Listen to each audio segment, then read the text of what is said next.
Bienvenidos a un nuevo capítulo del podcast de charlas eléctricas para las redes de la Coordinación de Ingeniería Eléctrica.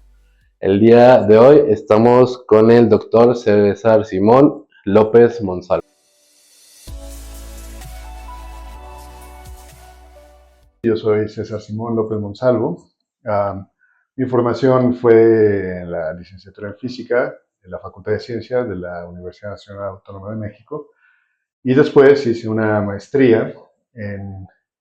Tiene un nombre muy largo, o sea, maestría en campos cuánticos y fuerzas fundamentales Sí. en Imperial College en Londres y después hice un doctorado en matemáticas aplicadas en la Universidad de Southampton y ahí estuve algunos años y después hice una serie de estancias tanto en Queen Mary y en otros lados y finalmente regresé a México como postdoc y al cabo de los postdocs que hice en el Instituto de Ciencias Nucleares uh, me incorporé aquí a la universidad como cátedra CONACYT. Ahorita son investigadores por México, el nombre cambió Sí. y eso ocurrió en 2015. Entonces, desde 2015 estoy cumpliendo 10 años en la universidad. Pero las cátedras CONACYT no son contratos de la UAM, entonces en la UAM, contratado como profesor de la universidad, este es mi tercer año.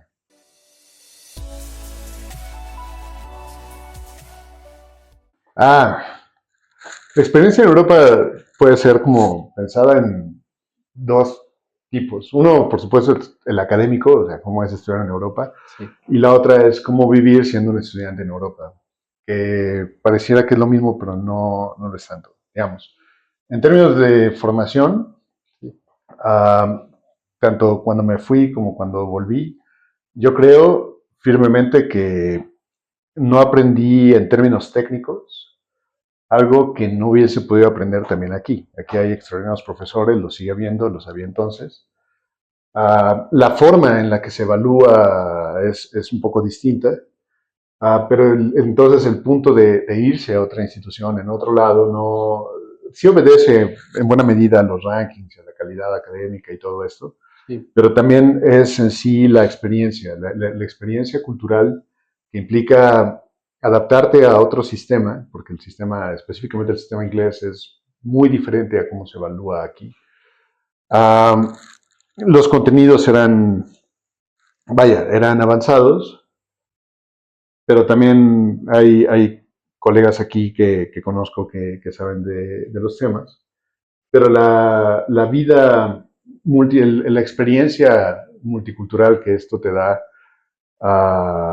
el ambiente que sí es en muchos aspectos muy competitivo en términos de los estudiantes que hay. Um, hay como un deseo muy intenso de estar compitiendo, de sobresalir, Sí. aquí, digo, todo eso está aquí también, pero allá se veía, especialmente en Imperial College, se veía como muy potenciado. Entonces, y también las cosas son más cortas. Bueno, para alguien de la UAM, la situación es como ordinaria, ¿no? En Inglaterra también son trimestres. Sí. Para alguien de la UNAM, como era mi caso, fue literalmente como adaptarme al sistema UAM de una, como la Sí. gente aquí de repente sabe que ya es semana 5. Sí. Entonces es un ritmo muy intenso. Entonces, Y aparte de tu esa fue mi idioma. experiencia, ¿no? Entonces, Sí. yo era la primera vez que me enfrentaba a un sistema trimestral. Los de la UAM van a decir, pues aquí es lo de todos los días, ¿no? Pero sí, el cambio para mí fue un poco dramático, junto con, o salvo una pequeña diferencia, y es que aquí a uno le evalúan cada trimestre, allá es una evaluación al año, entonces tomas el trimestre de otoño, tomas el trimestre de invierno y tomas el trimestre de primavera, y evalúan los 3 trimestres al final del trimestre de primavera, de todas las ciudades que tomaste, y bueno, hay sus criterios de cómo es para pasar y qué tienes que hacer para lograrlo. Entonces, también es más rápido, el sistema es mucho más rápido. Digamos, Sí. las carreras duran 3 años, etc. Entonces, académicamente sí fue diferente, pero la experiencia de enfrentarte a muchos cambios, a muchas situaciones, la experiencia se vuelve muy rica a nivel personal. Sí. Uno experimenta un crecimiento personal uh, muy especial. Hay como ¿cómo se llama esto? Detachment. No es una disociación, pero uno como que se adapta a distintos entornos Sí, y no es que abandone del que viene, sino como que ya no, eso también fue mi caso, pero lo discutí con muchas personas, uno va como perdiendo, no perdiendo pertenencia, sino volviéndose más global de alguna manera, si eso sí, tiene sentido.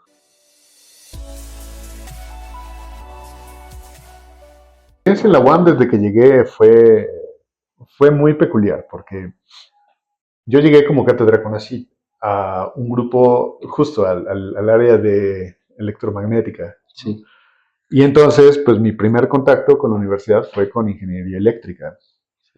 Y esto es porque en el proyecto de cátedras con el que me incorporé a la universidad estaba situado en investigaciones sobre control y diseño, elemento finito de máquinas eléctricas.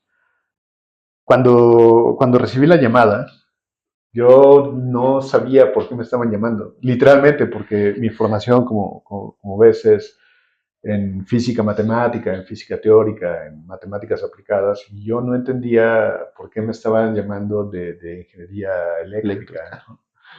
Entonces, por un momento pensé, no sé, yo creo que se equivocaron en la lista y le llamaron al nombre de arriba Ujú, o algo así. El punto es que vine a la entrevista y me explicaron por qué estaban buscando un perfil como el mío en ese momento, que tiene que ver en ese momento estaba creando la maestría en ciencias en ingeniería electromagnética y entonces, um, pues querían incorporar profesionales más afines a la física y a la matemática, al área, para darle mayor solidez al programa. Entonces entendí por qué iba a eso. sí, El problema es que en ese momento yo no hablaba ingeniería eléctrica. Y lo digo hablaba porque sí, hablaba con los distintos profesores y genuinamente no entendía lo que me estaban diciendo, no entendía nada, nada. Así. Entonces, yo creo que como el primer año traté de volverme de alguna manera ingeniero eléctrico y por supuesto no lo logré. La ingeniería eléctrica tiene muchos detalles. Como dice la sí, gente, el demonio está en los detalles. Yo puedo entender las ecuaciones de Maxwell, puedo explicar distintas cosas, pero una cosa es entenderlas así en lo general y de ser capaz de probar cosas y otra cosa es aplicarlas en el detalle. sí, Y conforme uno va metiéndose al detalle van surgiendo muchos conceptos específicos que quieren decir cosas muy, muy concretas sí. y que son parte del lenguaje común que usan Los en ingeniería ingenieros. eléctrica. Entonces yo no entendía nada de eso. Y, y tenía que relacionarme con todo el área y trabajar y colaborar y producir cosas con ellos. Entonces, por un buen rato no funcionó. Yo estaba tratando de entender todo y al final me pude entender muy bien con algunos colegas, específicamente con Irving. Sí, Y con él tuvo entre, no sé si la disposición y la paciencia o simplemente como que sí, hubo una afinidad y entonces afinidad a muchas cosas que adicionalmente de la universidad. Entonces discutíamos mucho y entonces nos comenzamos a quedar mucho tiempo en la universidad a discutir cosas de aerogeneradores, de generadores de inducción y todo eso. sí, Y eran discusiones así muy duras. Yo creo que quien nos escuchaba en el pasillo estaba seguro que nos estábamos peleando. Y estoy también seguro, porque él me lo ha dicho, que ganas no le faltaron, ¿no? Porque era muy necio. Pero Órale, gracias a eso yo aprendí mucho, él entendió otras cosas que yo le pude compartir y empezamos una colaboración que sigue hasta hoy. O sea, sí, seguimos trabajando en distintos elementos de máquinas. Yo aprendí muchísimo muchísimo de lo que nos interesaba. No sé qué tanta la ingeniería eléctrica sea en realidad. No, nunca me volví un ingeniero eléctrico, sí, pero entiendo de qué va. Uh, y entonces esa fue una experiencia muy constructiva para mí, en el sentido que yo me dedico todavía, pero en menor grado, a la gravitación y a la física matemática, que son aspectos muy teóricos de la física. Y el venir aquí a la UAM a colaborar con ingeniería eléctrica, utilizando las cosas que sé de geometría y que me gustan, me hizo explorar áreas del conocimiento que de inicio no sabía que existían, como la teoría de control. Sí, Y, y que me han dado mucha satisfacción en todos estos años. Literalmente abrir mi experiencia a otro perfil, a una cosa que no entendía para nada, ya yo pensando que ya era miembro del SNI y todo eso. Entonces yo sí, tenía como ya una línea de investigación más o menos definida. Y lo que hice fue tratar de incorporar esas cosas de geometría y la línea de investigación que tengo también hasta hoy a aspectos de ingeniería eléctrica. Y lo hemos hecho con éxito. sí, Tenemos proyectos de posgrado, de maestría que han salido de esa interacción. Entonces, pues mi experiencia ha sido absolutamente enriquecedora. Y después, pues me sí, contrataron aquí en Ciencias Básicas. Tuve sí, que, tuve que cambiarme de energía a Ciencias Básicas. Que sí, bueno, mi formación suena un poco más afín a Ciencias Básicas, suena como un lugar más natural, sí, pero nunca dejé de colaborar con el área ni con el posgrado. Sigo dando clases en el posgrado de electromagnética y seguimos formando estudiantes ahí. Entonces la colaboración continúa y la experiencia es solo mejor. Terminé descubriendo cosas que me gustan mucho de verdad. Por ejemplo, sí, la geometría, yo voy a hablar de geometría todo el tiempo. sí, Y para mí una de las teorías más bellas que hay en la física es la teoría de la gravitación de Einstein, mm, que, la que dice que el espacio-tiempo se curva y todo esto. Entonces, las matemáticas ligadas a esa teoría a mí me parecen de lo más espectacular que hay. Es como, es un lenguaje que te permite entender cosas, verlas de verdad. Y me pareció un poco un despropósito que toda esa matemática tan hermosa solo tuviera una aplicación en una teoría que mucha gente usa, pero digamos no es del dominio de la aplicación cotidiana de todo el mundo.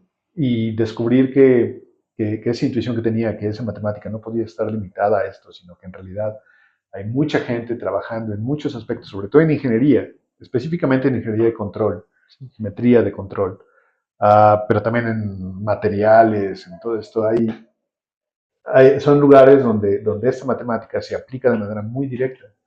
Y hasta hoy me parece, mi impresión, sí. que mucha gente en física o en la propia ingeniería no lo sabe o no lo ha explorado.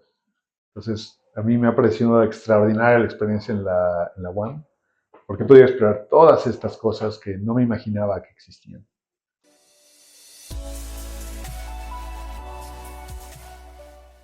Es casi todas las personas a las que les preguntas por qué estudiaron física te, te van a contar alguna cosa como que quizás es muy inocente, Mm, que casi todas tienen que ver con el entender algo, ¿no? mm, Algo que te preguntas cuando eres niño.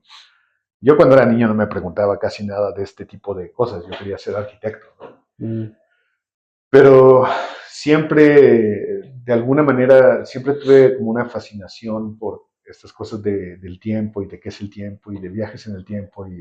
O sea, sí, yo creo que a todos nos genera cierta ansiedad esta situación del paso del tiempo. sí, Pero yo recuerdo que de niño sí la percibía y sí me preguntaba así, pero ¿por qué no se puede? ¿Por qué no se puede regresar? ujú, Y también obviamente me gustaba mucho volver al futuro. Entonces, yo, a pesar de eso, mi perfil siempre fue un poco más inclinado hacia las artes plásticas, sí. específicamente la arquitectura, y entonces toda mi formación hasta la preparatoria Fue fue de arquitectura. orientada a aspectos como de la plástica o de la arquitectura.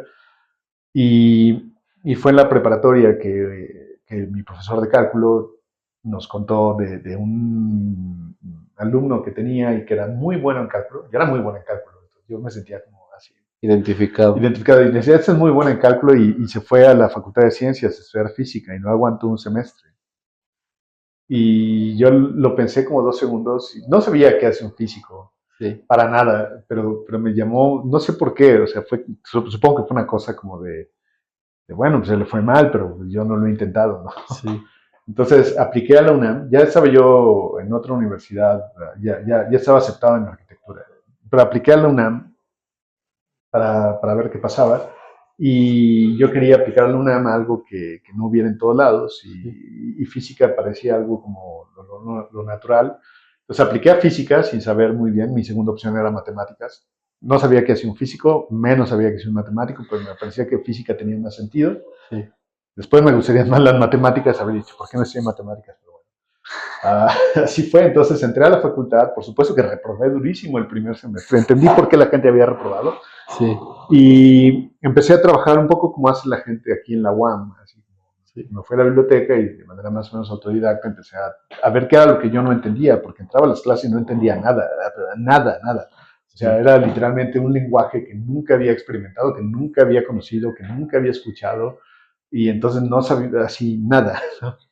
Entonces me fui muchas horas a la biblioteca a buscar libros que me sirvieran. Todos los libros tienen más o menos lo mismo, pero yo necesitaba uno que me explicara así el lenguaje. Y finalmente lo encontré, un libro de Curán muy bueno que dice que son las matemáticas. Entonces ahí viene así como con mucho detalle. Y empecé ahí y empecé a dejar de ir a clases, pero empecé a invertir mucho tiempo en la biblioteca.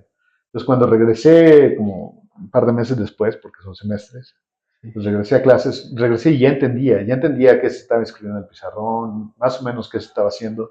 Sí. Y para mi segundo examen ya no lo reprobé con 2, pero lo reprobé con 5 y cacho. Y ya el siguiente examen ya no pasé, ya saqué 8 o algo. Entonces fue una cosa como muy de persistencia, tolerancia a la frustración, supongo.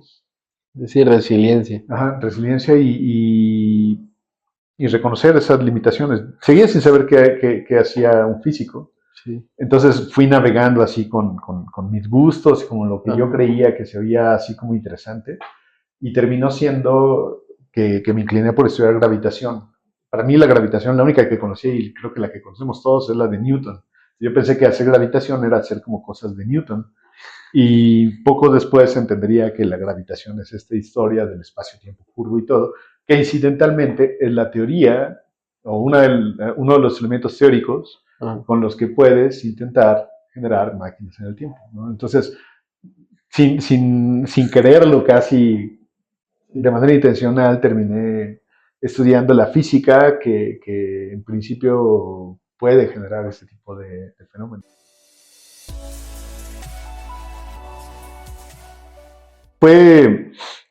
Fue muy interesante y eso es algo que hasta hoy lo trato. Hay cosas que trato de no reproducir de mi asesor de doctorado y otras cosas que me inspiraron mucho. Sí. Una de ellas es un poco, quizás es un poco ahorita la diferencia generacional y de cómo es el trato entre los asesores de doctorado y los estudiantes. Usualmente hay hasta memes de esto, entonces también se ha señalado como muchas cosas que no necesariamente están bien. Pero lo digo por esto. Yo entré al doctorado en Southampton con un investigador que es muy famoso y haciendo un proyecto que esencialmente no era su proyecto principal, porque yo llegué a Southampton con mi propio dinero, es decir, con el dinero de México. Sí. ¿Qué quiere decir? Que yo no era un estudiante que está pagado por el gobierno británico o por las becas que hay disponibles y que tienen que trabajar forzosamente en un proyecto alineado con los esquemas que ya están, sino que como yo llegué con el apoyo de CONACYT, entonces eso a los investigadores les permite explorar otras cosas que no necesariamente están ancladas en las metas de un proyecto que ya tienen. Entonces a mí me puso a hacer otra cosa. Y empecé a trabajar. Yo tenía, obviamente, como todos al empezar el doctorado, tenía muchísimas deficiencias técnicas.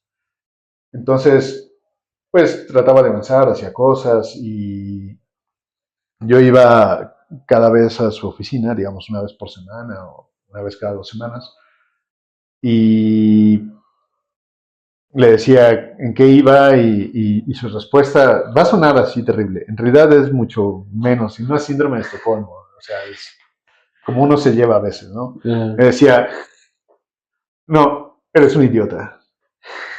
Eres un idiota y te voy a decir por qué. Era su manera de hablar, no quería ofenderme en ese sentido, pero I think you're an idiot, and I'll tell you why. Pero así era con todo el mundo, ¿no? Entonces ya agarraba lo que yo había hecho y no lo rompía, sino me decía, mira, esto se hace así, llegaba un resultado. Y, y así fue, casi todas mis interacciones eran así. Yo llegaba y le decía cosas, I think you're an idiot, and I'll tell you why. Y eso fue el primer año. Y en Inglaterra los doctorados duran 3 años y empiezan con una maestría y esa maestría uno hace el cambio de grado a doctorado con un examen que se llama transfer thesis, que es como el examen de candidatura. Sí. Entonces yo tenía que preparar ese documento para el examen de candidatura y pues, me salían pocas cosas. Ya tuve un periodo muy intenso en el primer año en el que me salió un resultado, que fue la primera cosa que publicamos, pero no lo entendía, ¿no? O sea, tenía el resultado matemático, pero yo no lo entendía, entonces trataba de explicarlo y no me salía. Y trataba de escribir cosas como yo las podía hacer. Y entre que estaba más o menos frustrado por esto y no le dedicaba quizás todo el tiempo que pude haberlo hecho un poco por la frustración. Sí. Escribía cosas que no era lo que buscaba, también en su forma de ser, y la mía también. Sí. Yo siempre tengo como mucha seguridad en lo que hago, ¿no? Entonces, cuando yo iba y discutía con él, también le decía, no, pues es que yo creo que está bien, y era muy necio, entonces por él decía, no, you're an idiot. Entonces, un día estábamos hablando y me dijo, tú tienes un problema. Y tu problema es que eres muy arrogante y eres muy ignorante. Entonces, imagínate, se siente, Sí. es duro. Entonces yo me enojé, obviamente, y entonces empecé a trabajar así. Me quedaba hasta las 3 de la mañana en la universidad, ahí en la oficina y tal, trabajaba, estaba produciendo un documento, y el título del documento le puse Arrogance and Ignorance. Arrogancia e ignorancia, unas notas coleccionadas de alguna manera, así se llamaban. Ajá. Y ahí estaba todo lo que estaba haciendo, leía un montón y escribía, probaba cosas y al final construí un manuscrito con el que entendí mucho, o sea, sí le metí duro, ¿no? A los libros, a los artículos, a todo. Y el título se lo dejé así, prácticamente hasta que lo entregué para hacer el examen. Hasta que él me dijo, no, bueno, yo creo que sí sería bueno que le cambiaras el nombre del documento. Y ya le puse algo que se parece más al título. Y eso fue al final, más o menos como en mitad, digamos casi al segundo año. Y a partir del tercer año, yo ya mis juntas siguientes con mi asesor, yo entendí un poco la dinámica. Y un día llegué y ya le expliqué algo que estaba haciendo, no me acuerdo qué. Y me dijo, como siempre, no, you're an idiot. I'll tell you why. Empezó a decir por qué. Le dije, no, that's wrong. Eso está mal. Lo que está bien es esto. Y yo ya tenía mucha seguridad. Si lo vio y me dijo, sí, tienes razón. Y entonces me dijo, bueno, entonces ahora vamos a ir con mi coasesor, que era así. Si él era famoso, mi coasesor es descendiente de Newton. Entonces, me dijo, entonces ahora vamos a ir con esa otra persona y él nos va a decir a los dos que somos idiotas. Y yo entendí en ese momento lo que él me dijo. Él nunca más me volvió a decir, I think you're an idiot. Podía estar mal, pero ya nunca más me iba a decir. O sea, ya no lo volvió. Di el paso que él estaba buscando para formarnos como iguales. Yo todavía no tenía el grado, pero ya había mostrado que yo podía hacer algo que él estaba buscando y que no había entendido del todo. Y entonces él también reconoció como esta cosa jerárquica que hay. Así, bueno, ahora vamos a ir con esta otra persona para que los dos somos igual de tontos, ¿no? Sí. Y entonces ya la situación mejoró, yo continué con la escritura de mi trabajo con mayor libertad y produje un documento lo mejor que pude, entonces traté de justificarlo de varias maneras y en esa época, imagínate, en 2010 ya había temas de qué se tenía que invertir el dinero de ciencia o no. Entonces todo el mundo estaba igual que aquí diciendo, no, pues hay que hacer puras cosas aplicadas, que el dinero va a ir para puras aplicaciones y mi investigación pues no es aplicada. Sí. Ahorita es más aplicada y eso ya es como entre comillas, pero en ese momento no era aplicada, entonces era ciencia básica, tal cual. Entonces en mi primer párrafo de la introducción pongo una justificación un poco política en ese sentido de vivimos en una época en la que todo tiene que ser aplicado y se ha dejado de lado un poco el tipo de investigación basada en la curiosidad. Y eso es muy grave porque la investigación basada en la curiosidad es la que precisamente ha dado todas las revoluciones científicas y técnicas que nos permiten vivir como lo hacemos. Entonces escribí una crítica así, estaba como enojado con el sistema y todo. Entonces lo hice, con eso empecé Se y desarrolló. ya me desahogué un poco y comencé a sentar, escribí el documento que tenía muchos aspectos técnicos, Sí. tenía muchos aspectos filosóficos, tenía aspectos sociales en el contexto en el que no se invertía dinero y tuve la fortuna de que durante toda mi estancia en Inglaterra viví con ingleses. Ujú. ¿No? Entonces también mi inglés mejoró sustancialmente. Entonces eran como muy, además ellos eran como muy aficionados al uso del lenguaje, al uso correcto. Entonces también me instruyeron mucho. Esa convivencia me ayudó mucho a escribir también un documento que a los lectores ingleses les gustara. Y entonces al final sometí este documento con literalmente lo mejor que pude, no solo en el aspecto físico, matemático, sino toda la filosofía que pude entender hasta ese Todo. momento estaba ahí y algo político. Entonces, eso supongo que en combinación hicieron un documento que a la gente le causó un impacto Sí. y me dieron el premio. Para cuando me lo dieron yo ya estaba en México. Mm. Entonces, el premio se otorga un par de años después. Ah, Se ok. acumulan las cosas. Entonces, yo estaba en unas escaleras eléctricas del metro y me llegó un mensaje y me dijeron que acababa de ganar el premio a la mejor tesis doctoral. Y dije, wow. O sea, fue muy, muy impresionante. Yo en realidad entré al concurso porque pues es lo que uno hace, ¿no? Tienes un trabajo del que te sientes seguro, pues lo metes. Sí. Uh, pero sí fue como mucha alegría.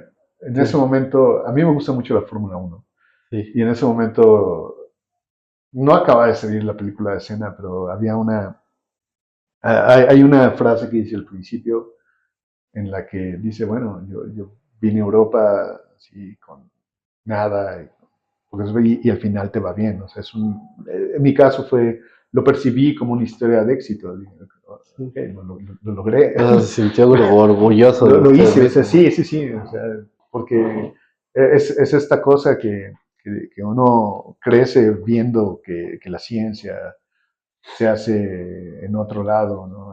Sí. Y, y, y, y bueno, más allá de que sí me tenía confianza, no siento que sea excepcional para hacer las cosas. Y que la gente fuera de tu país reconozca algo que hiciste es muy, muy gratificante.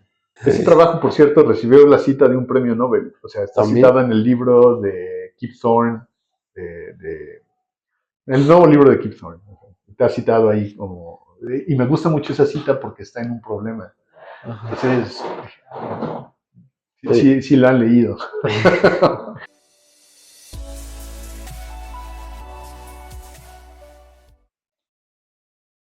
Es una buena pregunta.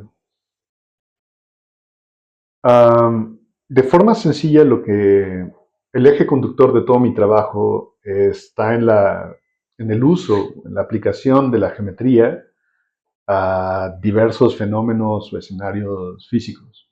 Por ejemplo, uno es en la ciencia de materiales, en la óptica, en la superconductividad, um, en otros aspectos, por ejemplo, como en el electromagnetismo o en otros aspectos como en la gravitación o en cosas más ingenierías como la teoría de control, todo eso está permeado, en mi caso, por la geometría. Y específicamente geometría diferencial, sin duda, pero una geometría un poco más específica que se llama geometría de contacto. No sé si vaya a explicar ahorita qué es la geometría de contacto, pero en qué consiste, o más bien se convierte en una pregunta de por qué o para qué estudiar geométricamente materiales o para qué estudiar geométricamente máquinas eléctricas, ¿no? Ujú. En este formalismo.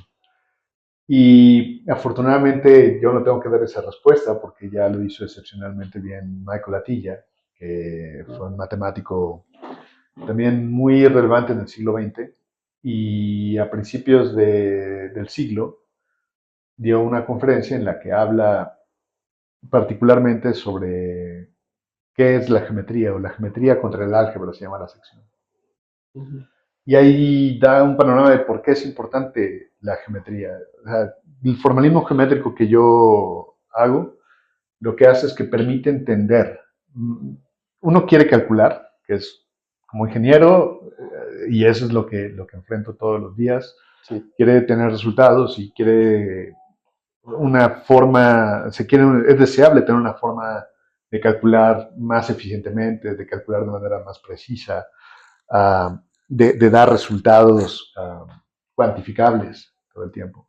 Y eso está perfectamente bien. Y ahorita, de manera contemporánea, en los resultados, la mayoría de los resultados que tienen que ver, por ejemplo, con el modelado y diseño de máquinas, por decir algo, con física de materiales más exóticos, casi todos están en términos de simulaciones.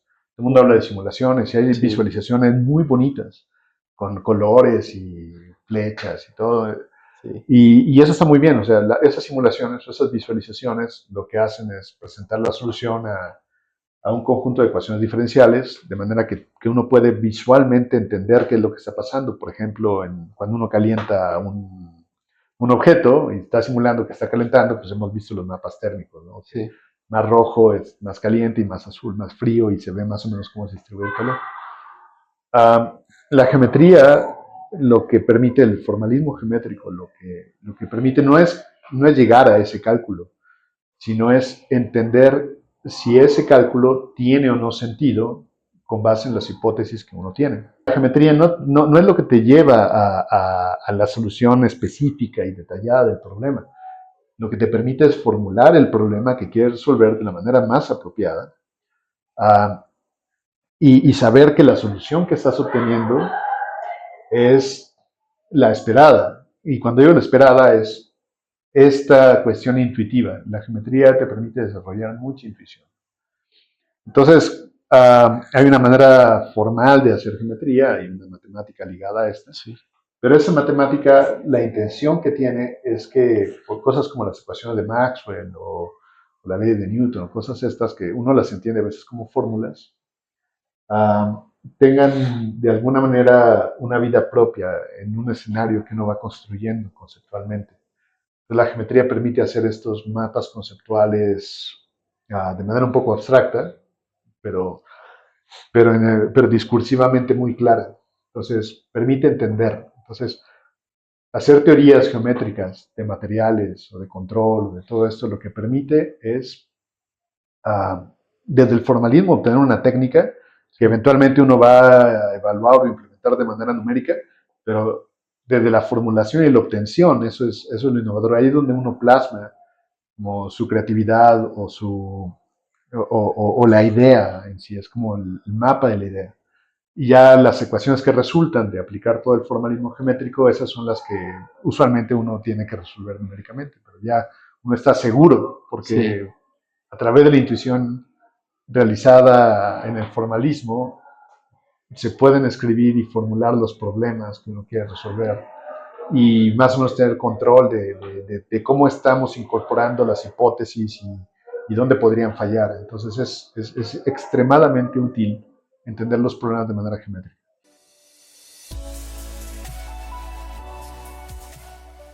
Todo el tiempo, todo el tiempo. Hay una frase muy famosa, así como que el hacer ciencia es como 1% inspiración y hay 99% 99% de transpiración, transpiración. ¿no? Ajá, Esa transpiración incluye todo tipo de emociones. O sea, puede ser gusto, puede ser enojo, puede ser frustración. Muchas veces es frustración. Y al principio es más difícil, ¿no? Porque uno, digamos, cuando uno llega a formar una carrera académica, sí, pasa por todos los estratos educativos, es decir, pasas por la primaria, la secundaria, la prepa, la universidad, el posgrado y lo que tengas que hacer después. Y usualmente cuando llegas a ese después, puede ser una carrera de profesor universitario o alguna otra cosa, investigador, lo que sea, lo que estás viendo es de alguna manera una carrera, una historia como de éxito. Y el éxito a nivel de la escuela es pues que te ha ido bien, ¿no? Como que sí, sacaste 10 en esto y 10 en esto y hoy me ve aquí y sigues como con esa cadena en la que pareciera que todo va bien. Digamos que eso puede que tenga sentido mucho más temprano, como en la prepa, pero en la universidad, como te decía, es el primer lugar, al menos en mi experiencia, en el que sentí verdaderamente lo que es no entender nada y reprobar, sí, o sea, que o sea, no solo no sabes, o sea, no sabes nada y no te pongo menos, no te pongo calificación negativa porque no existe. Entonces, eso fue como, yo creo que la primera vez que realmente experimenté una, no sé si frustración, pero fue como una suerte de desesperación de que en todo mi ser me decía, pero es que yo sacaba 10 en cálculo. Yo sí entendía, yo era de los Sí. buenos, que en qué momento ¿En qué momento dejé de entender? parece que no entiendo nada. Ajá. Y, ese fue como el primer momento y lo que te comentaba, mi reacción a eso fue dejar de ir a clases, porque iba a clases y no entendía nada, entonces me frustraba más. Sí. Entonces, si dejo de ir a clases, pues no hay posibilidad de que me vaya a ir bien o que vaya a lograr eso. Y entonces sí voy a ser como ese chico que mi profesor de cálculo dijo que llegó a este lugar y no pude. Yo no quería hacer uno que no pudiera. Entonces dije, Sí. tiene que haber una forma que yo entienda. Entonces, justo fui a la biblioteca y me pasé mucho tiempo ahí buscando hasta que encontré algo. Y también hay una dosis de frustración porque tienes que ir entendiendo y entonces de repente te das cuenta de la cantidad monumental de cosas que parecen elementales porque están en un libro muy chiquito que dice qué son las matemáticas y digo, tu tiempo es muy limitado y de repente dices, tengo que leer todo este libro para entender lo que vi en mi primer examen, ¿en serio? Entonces, para este fue una tarea como larguísima y Sí. entonces ese es otro elemento de frustración, que te das cuenta de lo que no sabes, primero que no supiste, y Sí. luego te das cuenta de qué es lo que no sabes y lo que tienes que hacer para aprender lo que necesitas en ese momento. Y también esa es otra cosa, bueno, o sea, hay una montaña muy alta que subir, pues empieza a subir, si llegas a la cima o no, pues seguro no vas a llegar si solo te le quedas viendo. Sí. Entonces fue tomar el libro y empezar a ver, tomar otro y empezar a construir. De repente, justo igual que cuando vas subiendo una montaña, agarras ritmo y pues la tarea sigue siendo monumental. Y conforme avanzas te das cuenta que hay cosas mucho más difíciles y cosas Sí. mucho más técnicas, que te falta mucho y hay cosas que no, y que te siguen intimidando y que sigues sin entender. Pero pues ya estás en eso y sigues avanzando.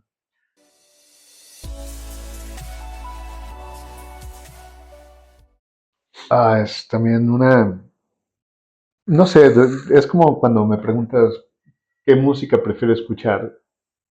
No sé si lo vas a preguntar después. Pero es como equivalente, pues depende, ¿no? Sí. Depende del humor, de lo que esté haciendo. O sea, me gustan mucho, todas esas que mencionas me gustan mucho. Mi corazón en este momento está mucho más cercano al electromagnetismo, entonces dar, por ejemplo, inducción y ondas electromagnéticas es algo que me pone en general como muy de buenas, Sí. porque para mí es como un curso en el que cada día o cada clase le va añadiendo un pedacito Sí. y al final en una sola clase, hora y media, podemos recorrer prácticamente toda la teoría electromagnética hasta el punto en el que llegamos, desde las ecuaciones de Maxwell en forma integral hasta propagación de ondas en medios, como una historia como muy condensada, como muy constructiva. Entonces, eso, no sé, el electromagnetismo me gusta mucho. Pero también hay otras ocasiones en las que me gusta mucho análisis vectorial. Mm. Las construcciones geométricas que se pueden hacer en 3 dimensiones, dibujadas en pizarrón y con todos estos elementos geométricos, es muy visual, es una materia muy visual. Y en ese sentido, también funciones especiales, la manera en que le empecé a dar, um, es muy diferente a como yo la aprendí.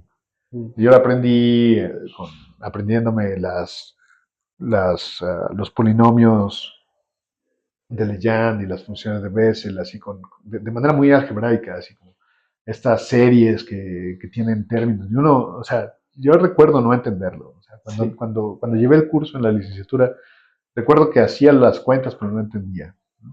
Sí. Y pues es una materia, una wea que a mí me tenía como trauma. Sí.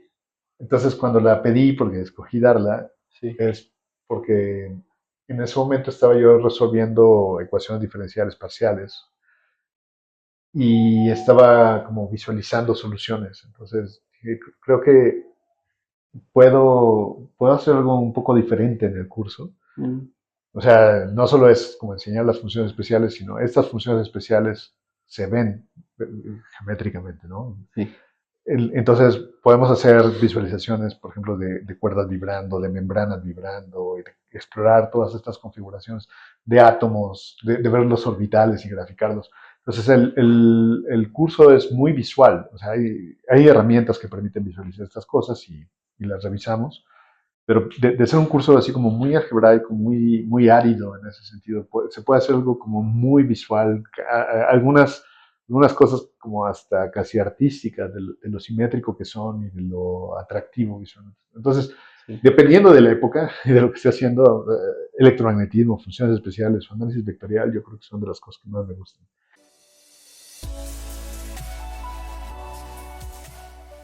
En mi docencia también el eje transversal siempre es la geometría.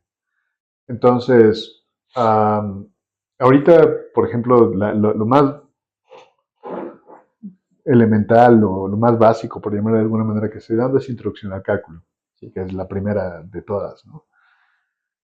Y ahí es la intención del curso, así desde su concepción, fue que fuera como una suerte de taller, como para que uno aprenda a despejar y a ver qué son las funciones y a sumar funciones y funciones trigonométricas y todo.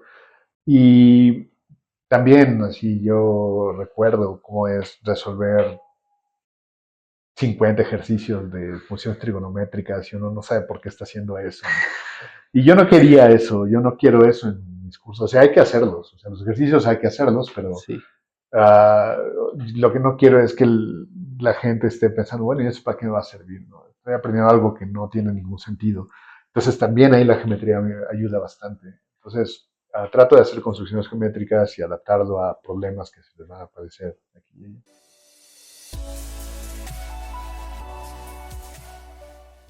Pues cuando recibí el nombramiento fue, me dio como un poco de ansiedad, no sabía qué iba a pasar, no sabía las tareas o el alcance y lo consulté con algunos colegas y me dijeron, bueno, es una posición que es más o menos tranquila.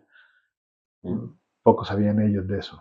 No, pero es muy gratificante porque me gusta el tronco general porque tengo contacto con una buena parte de la matrícula de los estudiantes. Y es, me he enterado de muchos de los problemas que experimentan, que están ligados a la docencia y no. Sí.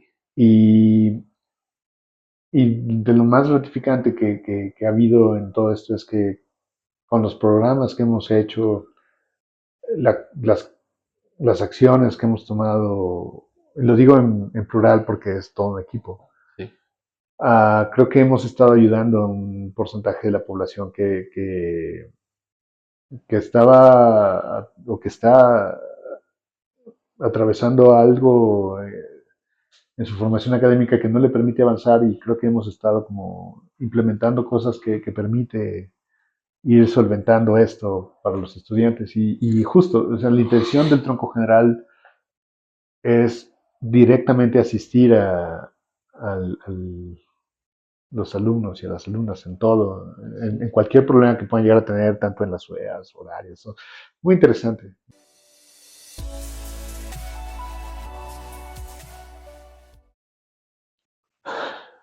Es una pregunta que haces en un contexto de la universidad en el que se están reformulando todas las ingenierías. Sí.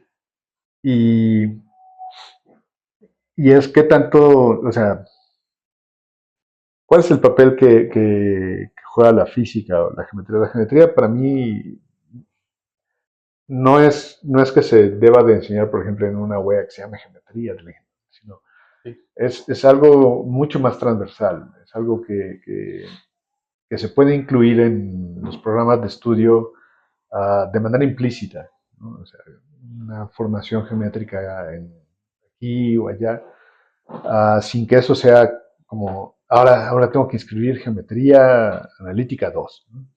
¿No? En realidad, esto, estos elementos se pueden ir incorporando en la docencia, ¿no? En medida que estén reflejados en los programas de estudio. ¿Qué tan importante es? Pues conocer a detalle el formalismo creo que puede ser de utilidad limitada para un ingeniero, ingeniera promedio. Promedio me refiero a que vaya a tener el impacto en su actividad profesional. Sí. Um, es más la estructura para generar ideas que te da la geometría la que me gustaría que se viera reflejada en los programas. Um, en torno a la física dependiendo de la ingeniería específica, Sí. puede ser más o menos relevante. Por ejemplo, ingeniería en computación puede que requiera menos aspectos esenciales o formales de rotaciones de cuerpos rígidos o fluidos o cosas de esas. Mientras que, por ejemplo, ingeniería física, pues obviamente tiene una fuerte carga de física o ingeniería eléctrica que requiere una fuerte carga de electromagnetismo. O si vas a hacer como sistemas electromecánicos, entonces también requieres electricidad, magnetismo y aspectos más teóricos de la mecánica. Entonces, dependiendo de la ingeniería, es qué tan profundo requieres el conocimiento de física. Y el de geometría ese sí es transversal. Sí, en mi concepción sí es como mucho más transversal sin que requiera una materia que se llame así.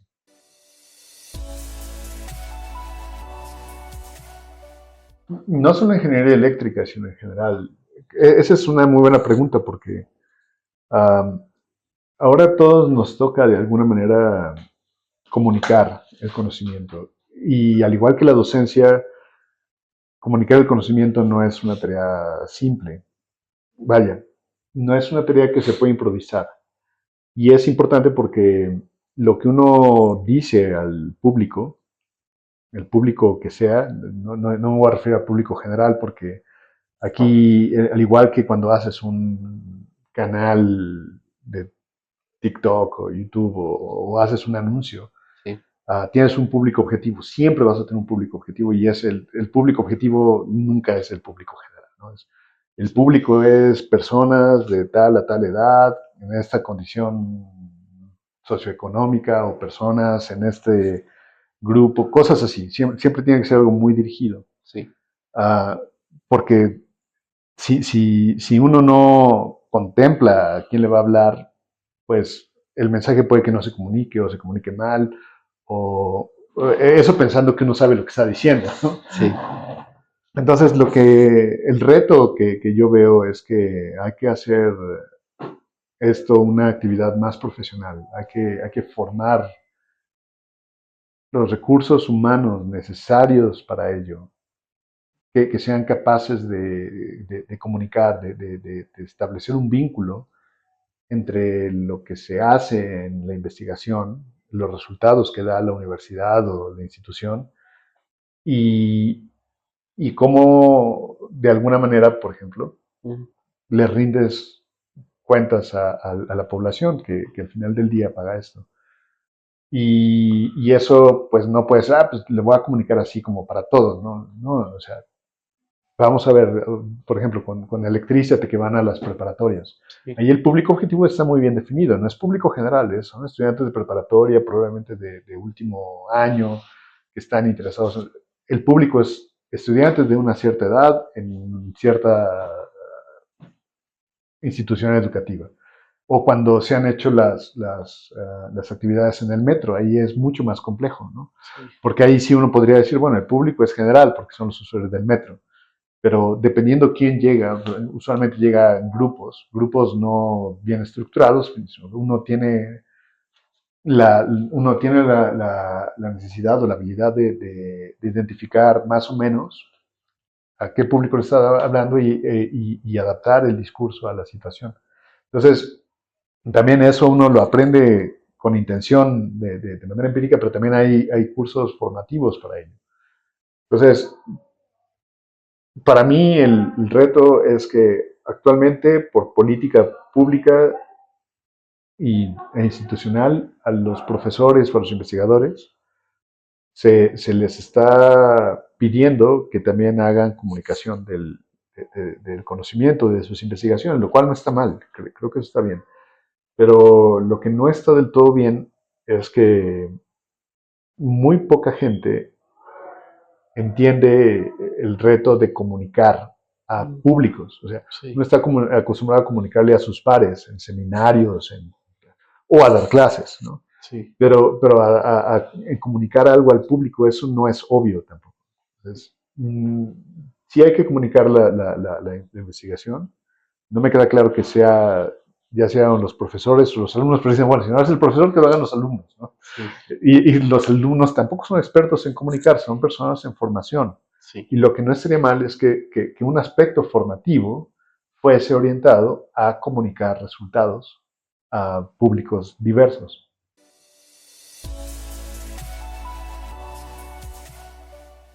La desmotivación va a ocurrir. Lamentablemente eso va a ocurrir, pero una de las cosas que también a veces me cuesta trabajo es convencer a la gente que se quede un poquito más de tiempo en la universidad. Yo entiendo que la gente trabaja y tiene otras cosas que hacer, pero en medida de lo posible, um, el reconocer a la universidad como una parte, el espacio universitario, como una parte uh, de tu casa o de tu persona, um, ayuda mucho a combatir a veces el desánimo, ¿no? O sea, la universidad es un lugar estéticamente muy agradable y ofrece, tiene una oferta tanto cultural como artística muy buena.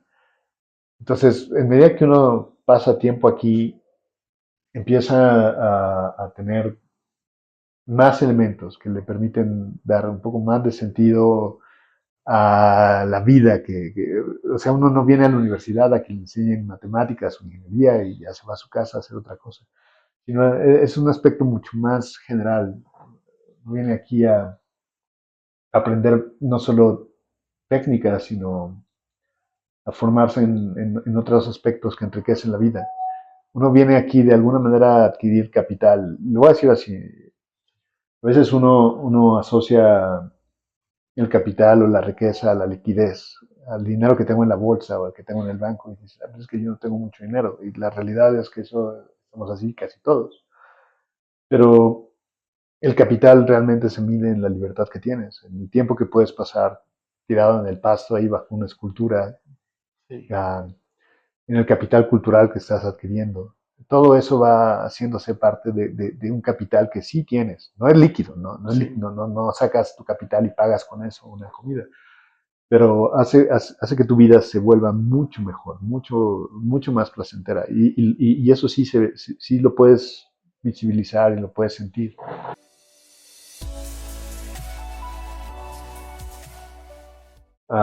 Definitivamente Mulholland Drive es una...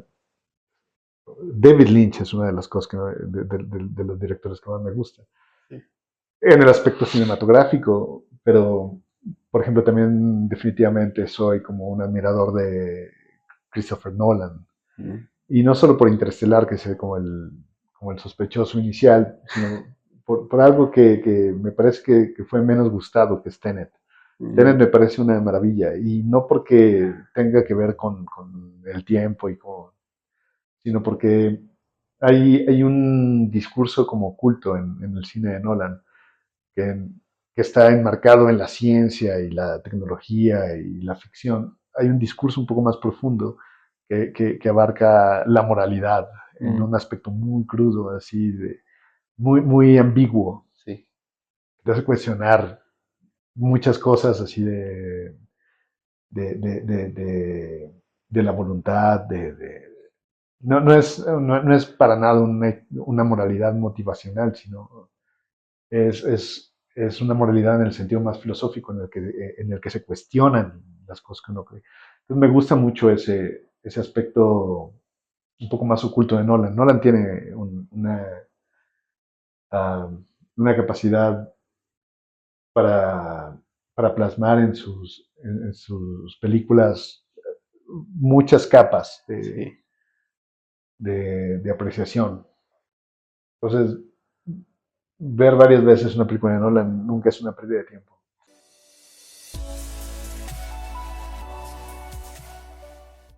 Siempre puedo sugerir que sigan al Laboratorio de Física Aplicada a la Existencia, que es, uh, es quienes organizamos principalmente las actividades nocturnas en la universidad, como veladas escultóricas, uso de telescopio, proyecciones, LFAE.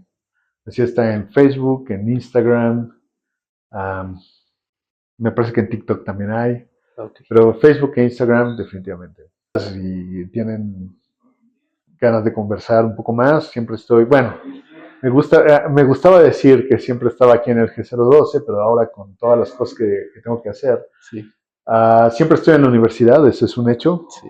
pero muy deslocalizado. Entonces, si me ven por ahí en los jardines o en algún otro edificio o aquí mismo y quisieran profundizar en prácticamente lo que sea, no garantizo que voy a contestar sus dudas, pero lo que les garantizo es que no se van a ir igual, a lo mejor con más dudas.